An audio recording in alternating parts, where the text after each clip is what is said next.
ये देशद्रोह है, देशद्रोह है। इन्होंने फिलिस्तीन का नारा लगाया, वो बेहद गलत है। फिलिस्तीन की पोजीशन लुटेरे और उनकी है बलात्कारियों की खुलेआम। और अगर ओवैसी साहब इस तरह से समर्थन दे रहे हैं तो ओवैसी साहब ये बेहद गलत कर रहे हैं।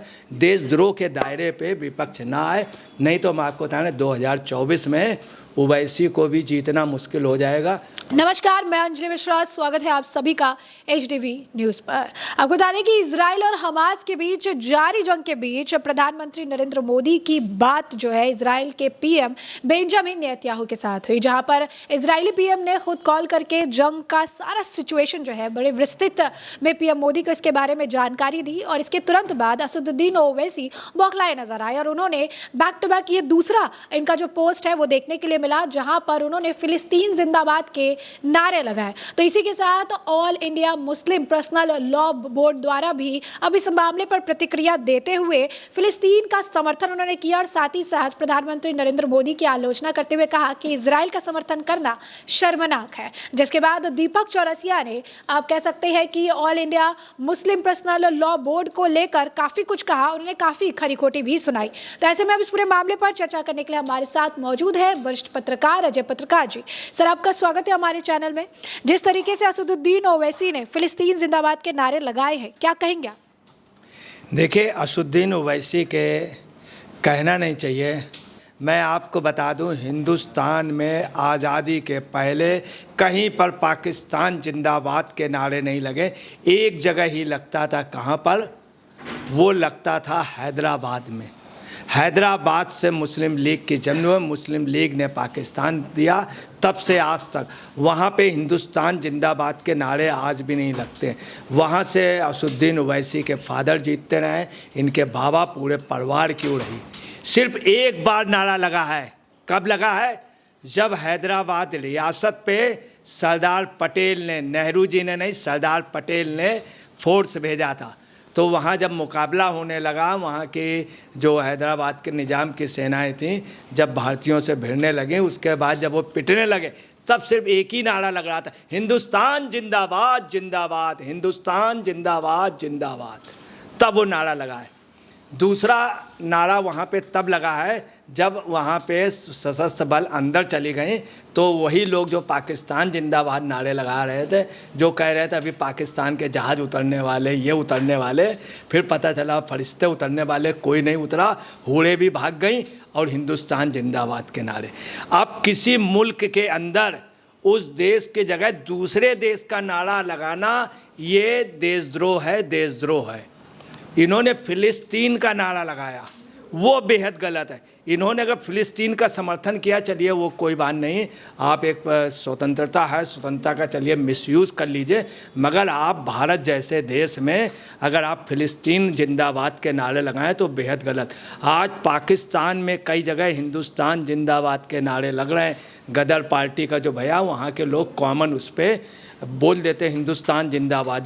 जब फिल्म देख के निकलते हैं तो कह देते हैं हिंदुस्तान जिंदाबाद। जो गुलाम कश्मीर, वहाँ नारा लग रहा है, तो उसका मतलब ये नहीं है कि वहाँ के देशद्रोह में वहाँ के फिल्म देखने वाले वो, परंतु ये फिलिस्तीन का, और उस फिलिस्तीन का लगाएं जिसने 1,500 बच्चों को, महिलाओं को खुलेआम बाहर बलात्कार किया और उनको नेकेट करके घुमाया।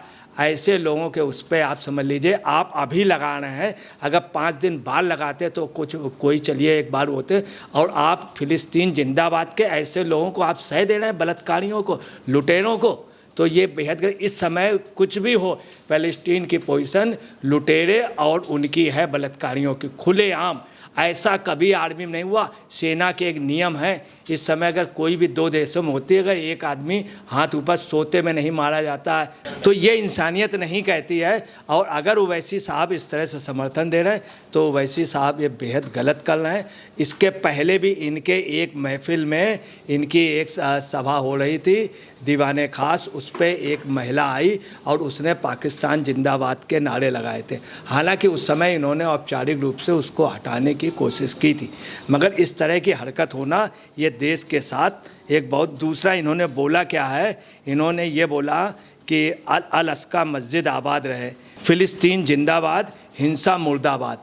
तो इन्होंने हिंसा को बोला मुर्दाबाद, परंतु इन्होंने उस हिंसा को बोल रहे हैं, ये शो कर रहे हैं कि जो इजराइल अब कर रहा जवाब में, ये उसके लिए बोल रहे हैं, ये उनके लिए नहीं कर रहे हैं कि जो हिंसा उन्होंने की है फिलिस्तीनों ने, इनको अगर कहीं नाम लेके कह देते हैं कि इनको ऐसा नहीं करना, ऐसा कुल मिला करके ये आतंकवाद को बढ़ावा दे रहे हैं। और मोदी ने चूँकि बोला है, मोदी ने समर्थन कर दिया, इसलिए इनको और ज़्यादा हो गया। अब ये बोलने लगे, जब कांग्रेस का, INDI गठबंधन का, ओवैसी का, वह तमाम लोगों का, एक जैसे पाकिस्तान का प्लेयर आया, ये सब एक ही आवाज़ से बोल रहे हैं।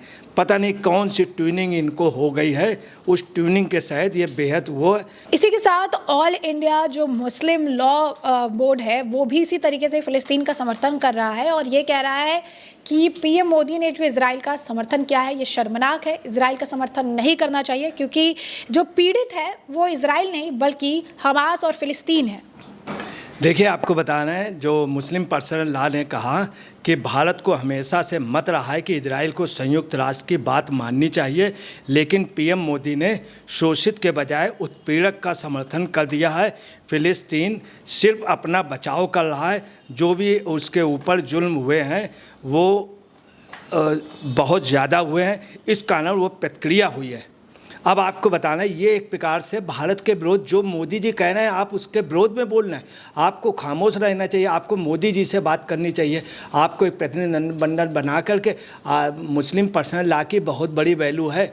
मुस्लिम पर्सनल लॉ अगर कोई भी मेमोरेंडम देगा तो भारत सरकार उस पर विचार करती है, प्राइम मिनिस्टर समय देते हैं कई बार मुस्लिम पर्सनल लॉ बोर्ड का, चूँकि बहुत बड़ी संस्था, उस संस्था से अगर इस तरह की बात किया जाए, उसी में कलवे सादिक जैसे प्रेसिडेंट रहे हैं, कलवे सादिक जैसे प्रेसिडेंट, जिनको अटल बिहारी वाजपेयी डायरेक्ट फ़ोन करके जिनसे एडवाइस लेते थे, कलवे सादिक जैसे, और एक एक मुद्दे सुलझ जाते थे।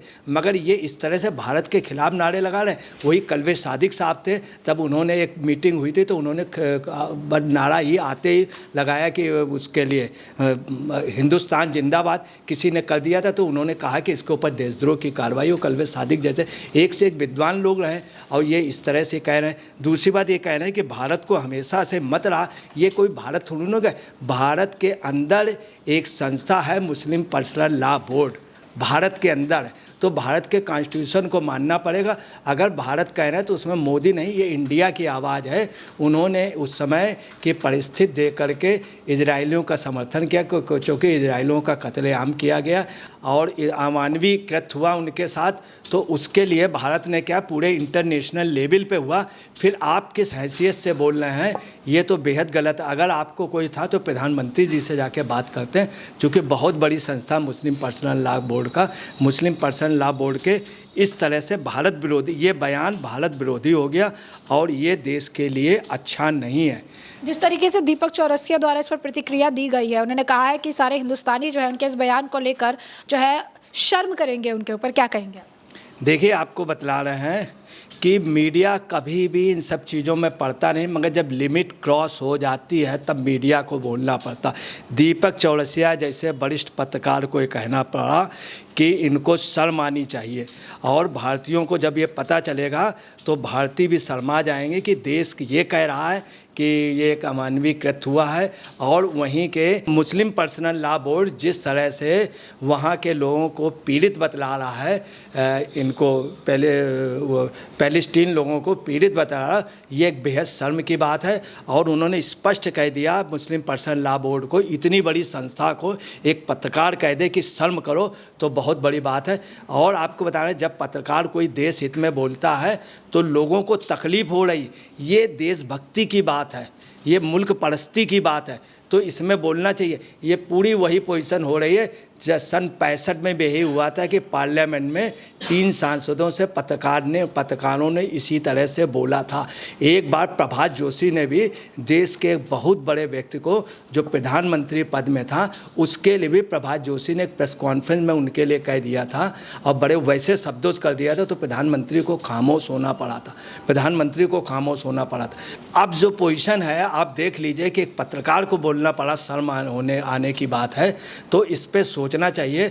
और जिस तरह से ये आप समझ लीजिए, हमास के लोगों का बयान, पाकिस्तान के लोगों का बयान और यहाँ के विपक्ष के कुछ लोगों का बयान और अब इनके ओवैसी का बयान, मुस्लिम पर्सन लॉ बोर्डों का बयान, उसमें ये ध्यान रखना चाहिए कि देश हित का देखा चाहिए, देश का हमारा किससे हित है वो देखना चाहिए, ना कि इसमें ये देखना चाहिए। मोदी जी ने कह दिया, मोदी जी इस समय देश की आवाज़ के नाते उन्होंने बोला एक इंटरनेशनल लेवल पे इजराइल का जो वहाँ का सुप्रीम है वो इनसे बात करे, बहुत बड़ी बात है। हिंदुस्तान के प्रधानमंत्रियों से पहले बात नहीं की, गोल्डा मायर मोशे दयाल से बात करने के लिए हिंदुस्तान की पुराने वजीर आज़म जो थे वो तरसते थे बात करने के लिए, वो खुद बात करके धन्यवाद दे रहा है। तो कुछ भारतीयता का रखना चाहिए, देशद्रोह के दायरे पे विपक्ष ना आए, नहीं तो मैं आपको बता रहा 2024 में ओवैसी को भी जीतना मुश्किल हो जाएगा। और जो जयराम रमेश ने तो खैर तुरंत ही सुबह बोले, शाम को ले लिया, तो अगर लौट के बुद्धू घर को आ जाए तो कोई बड़ी बात नहीं है, सुबह का भूला शाम को आ जाए, इनको भी सोचना चाहिए। तो जैसा कि आपने अजय पत्रकार जी को सुना, उन्होंने स्पष्ट तौर पर कहा कि ये देश हित की बात है और इस वक्त जहां पर भारत जो है लगातार इजराइल के साथ मजबूती के साथ खड़ा है, तो ऐसे में विपक्ष के नेताओं को भी इस वक्त राजनीति से ऊपर उठ के देश के साथ और कहीं ना कहीं देश के जो समर्थन है उसके साथ खड़ा होना चाहिए। तो ऐसे में अभी आपने चर्चा पूरी सुनी है, इस पर आपकी जो राय हो हमें ज़रूर साझा करें। धन्यवाद।